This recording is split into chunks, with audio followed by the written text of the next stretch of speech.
Hello बच्चों, welcome to work night. और आज के क्लास में हम लोग जानने वाले हैं कि अगर डिटर्मिनेंट दिया हो, ठीक है, तो उसका सम, उनका मल्टीप्लिकेशन और उनका डिफरेंशिएशन ये कैसे करते हैं अपॉन अ गिवन डिटर्मिनेंट। ठीक है, तो वो हम लोग सीखेंगे। तो सबसे पहले जम करते हैं सम पे कि अगर दो डिटर्मिनेंट है तो उसका तो सम कैसे निकालते हैं।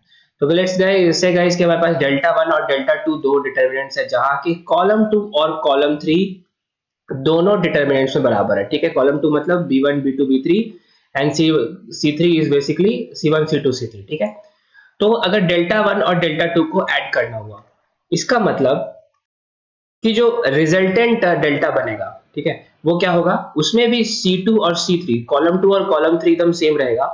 और जो कॉलम वन होगा ना, that will be the perfect sum of this column one of first determinant then column two of second determinant. ठीक है, तो ये है delta one plus delta two का एकदम आसान सा लॉजिक। ठीक है, तो बेसिकली अगर ये तो तब केस है जब C2 is equal to C2 है बोथ डिटर्मिनेंट्स में, और C3 is equal to C3 है बोथ डिटर्मिनेंट्स में। अगर ये ऐसा नहीं होता है, अगर नॉट इक्वल टू होता है, तो इसका फिर कोई हार्ड एंड फास्ट रूल नहीं है। तो आपको क्या करना होगा, आपको पहले सेपरेटली दोनों डिटर्मिनेंट्स को निकाल लेना होगा, उसके बाद सम करेंगे तो हम लोग को नेट डेल्टा आ जाएगा। ठीक है, लेकिन हालांकि अगर कॉलम्स बराबर हो, दो कॉलम्स बराबर हो, तो तीसरा कॉलम बेसिकली सीधा ऐड हो जाता है और उसके बाद फाइनली आप लोग डिटरमिनेंट निकाल सकते हैं। ठीक है, ऑलराइट, नेक्स्ट है हमारा मल्टीप्लिकेशन ऑफ टू डिटरमिनेंट्स। एकदम परफेक्टली किसके बराबर चलता है, ये चलता है equivalent to multiplication of two matrix. मतलब अगर दो मैट्रिक्स का जैसे मल्टीप्लाई कर ले, बिल्कुल सेम टू सेम दो डिटरमिनेंट का भी मल्टीप्लिकेशन चलता है। ठीक है, तो जैसे कि हम लोग ने ऑलरेडी बहुत बार डिस्कस किया है, एक बार और करते हैं फिर से। आपको क्या करना है, ए हम लोग के पास मैट्रिक्स गिवन है, बी मैट्रिक्स गिवन है, तो क्या करना है, ए1 को आपको R1 और R2 में तोड़ लेना है। बेसिकली फर्स्ट मैट्रिक्स को रो में तोड़ लेना है और सेकेंड मैट्रिक्स को कॉलम्स में तोड़ लेना है। तो यहाँ पे क्या बनेगा, R1 R2 and C1 C2। ठीक है, तो या तो आप ए का डिटरमिनेंट निकाल के बी से के डिटरमिनेंट से मल्टीप्लाई करिए, नहीं तो ए बी जो नेट डिटरमिनेंट होगा उसको हम लोग निकाल लेंगे using this same logic that we have used in determinants matrix as well, कि हो जाएगा R1 C1। ठीक है, यहाँ पे बनेगा R1 C2, यहाँ पे बनेगा R2 C1 और यहाँ पे बनेगा R2 C2। ठीक है, तो फिर इसको हम लोग ए बी मैट्रिक्स निकाल लेंगे। तो R1 C1 क्या है, नथिंग बट, अगर आप लोग ध्यान से देखें तो फर्स्ट रो का करस्पॉन्डिंग एलिमेंट्स का multiplication R1 C1 it is A1 alpha 1 plus A2 beta 1। ठीक है, सेम, जस्ट परफेक्टली सेम। उस तरह से R1 C2 हो जाएगा क्या, A1 into alpha 2 plus A2 into beta 2। ठीक है, एकदम सेम है। उसी तरह से नेक्स्ट एलिमेंट और उसके फाइनल एलिमेंट में निकाल सकते हैं। तो ये हम लोग के पास ए बी आ जाएगा। तो ए बी का हम लोग डिटर्मिनेंट निकालना है, तो हम लोग को पता है कि determinant again it's a scalar value only. तो इस पे हम लोग एक बार और ऑपरेशन करना पड़ेगा, इन दोनों एलिमेंट्स को मल्टीप्लाई करके इन दोनों एलिमेंट से घटा देना होगा। तो वो क्या हो जाएगा, R1 C1 into R2 C2 minus R2 C1 into R1 C2। ठीक है, ऑलराइट, तो ये हम लोग के पास एक स्केलर वैल्यू आ गया। तो this is how we calculate the multiplication of two determinants perfectly same as two matrix. ठीक है, तो गाइस हम लोग ने इस पे ऑलरेडी जैसे कि मैंने बताया बहुत चर्चा किया है, तो आप लोग उसे भी चेकआउट कर सकते हैं। वो हमारे इसी playlist class 12 matrix and determinants के प्लेलिस्ट में है, जहां पे उसे हम लोग डिस्कस किया है मल्टीप्लिकेशन ऑफ टू मैट्रिक्स के नाम से। ऑलराइट, नेक्स्ट हमारा क्या है कि डिटरमिनेंट का डिफरेंशिएशन कैसे करते हैं। लेट फॉर एग्जांपल हमारे पास fx इज इक्वल टू एक डिटरमिनेंट आ जाए fx gx hx ux, तो इसका हम लोग डिफरेंशिएशन कैसे करते हैं। ठीक है, तो डिफरेंशिएशन ओके, कोई बात नहीं गाइस, अगर आप लोग नहीं पढ़े तो कोई दिक्कत नहीं है, अगर पढ़े हैं तो भी आसान है। ठीक है, दोनों केस में आसान है। तो हम लोग f डैश x हम लोग को निकालना है। तो f डैश x क्या होता है, वो हो जाएगा differentiation of D by D X of F x. यही हम लोग का आउटपुट है निकालना। ठीक है, तो हम लोग इसको कैसे निकालेंगे, अगर हम लोग पहला मैट्रिक्स को देखें, इनफैक्ट अगर हम लोग उसको क्या करेंगे, पहले हम लोग उसको एक्सपैंड कर लेंगे।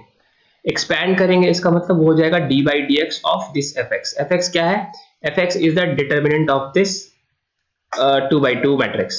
वो क्या हो जाएगा, again criss cross multiplication, D by D X of F x you x plus basically यहाँ पे प्लस नहीं आएगा, यहाँ पे आएगा माइनस, ठीक है, जी एक्स इंटू एच एक्स। ठीक है, ये हम लोग का डिटर्मिनेंट होता है। तो इसी का हम लोग डिफरेंशिएशन करेंगे तो हम लोग को एफ डैश एक्स आ जाएगा।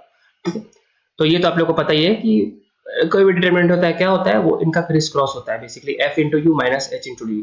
तो अपने आसानी के लिए हम लोग एक और काम करते हैं, हम लोग ना fx को हम लोग f लिखते हैं और ux को u लिखते हैं, ठीक है, gx को g लिखते हैं और hx को हम लोग h लिखते हैं, ठीक है। तो ये हम लोग का आ गया डिफरेंशिएशन। इसमें हम लोग एक और स्टेप आगे बढ़ सकते हैं, वो क्या हो जाएगा कि वो हम लोग का डिफरेंशिएशन का जो हम लोग को मल्टीप्लिकेशन रूल पता है कि अगर हम लोग को d by D X of let's say 2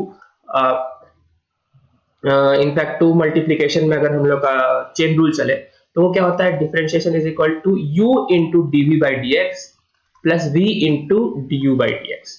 मतलब एक को कांस्टेंट रख के दूसरे को डिफरेंशिएट कर दो, दूसरे को कांस्टेंट रख के पहले को डिफरेंशिएट कर दो, यही होता है मल्टीप्लिकेशन रूल ऑफ डिफरेंशिएशन। तो उसको हम लोग यहाँ अप्लाई करेंगे तो यहाँ पे क्या हो जाएगा, इसको हम लोग अंदर ले जाएंगे तो f हो जाएगा f इंटू यू, ठीक है। इसको हम लोग एक और तरीके से लिख सकते हैं, इसको लिख सकते हैं u into V dash plus v into U dash.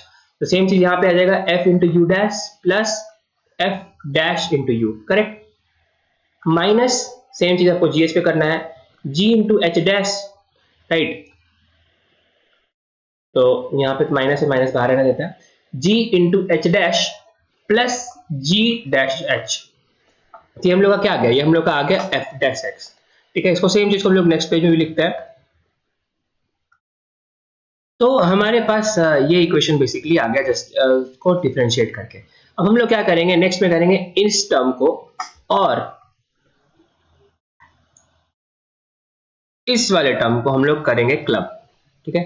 First and fourth term को क्लब करेंगे और सेकंड एंड थर्ड टर्म को क्लब करेंगे। तो ये कैसा दिखेगा, ये ऐसा आ जाएगा f dash u minus g dash h, ठीक है। ये पहला टर्म आ जाएगा। हम लोग प्लस में यहाँ पे क्या करेंगे, f u डैश माइनस जी एच डैश, ठीक है, एफ यू डैश माइनस जी एच डैश। तो इस वाले डिटरमिनेंट को हम लोग किस फॉर्म में लिख सकते हैं, आप लोग ध्यान दीजिए, क्या आप लोग ऐसा नोटिस कर पा रहे हैं, यहाँ पे हम लोग एफ डैश रहने देते हैं, यहाँ पे यू कर देते हैं, ठीक है। उसी तरह से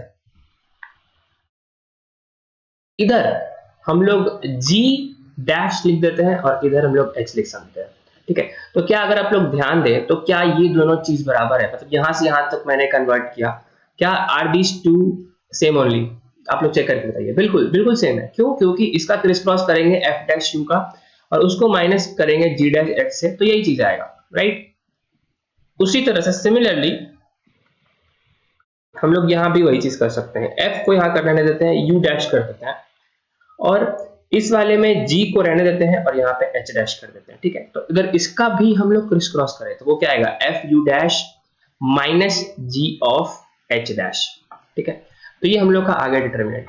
तो यही हम लोग का एफ डैश एक्स होता है। तो अगर बेसिकली इतना माथापच्ची करने का एक ही लॉजिक था कि ये एफ डैश एक्स जो होता है वो क्या होता है, अगर आप लोग ध्यान दें तो हो जाएगा पहला रो का differentiation keeping second row constant plus पहला रो को कांस्टेंट रख के दूसरे रो का differentiation. That's it all about हमारा डिफरेंशिएशन ऑफ अ डिटरमिनेंट। कहने का मतलब हम लोग याद करिए, रिकैप करते हैं, हम लोग के पास था कि F X is equal to F X G X H X and U X. तो हम लोग के पास एफ डैश एक्स क्या आ गया पता है, वो आ गया हम लोग का पहले रो का determinant differentiation keeping second row constant plus second row का differentiation keeping first row constant, ठीक है।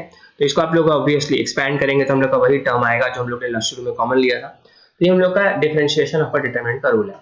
सो दैट्स इट गाइस, हम लोग ने आज जाना sum, multiplication and differentiation of a determinant.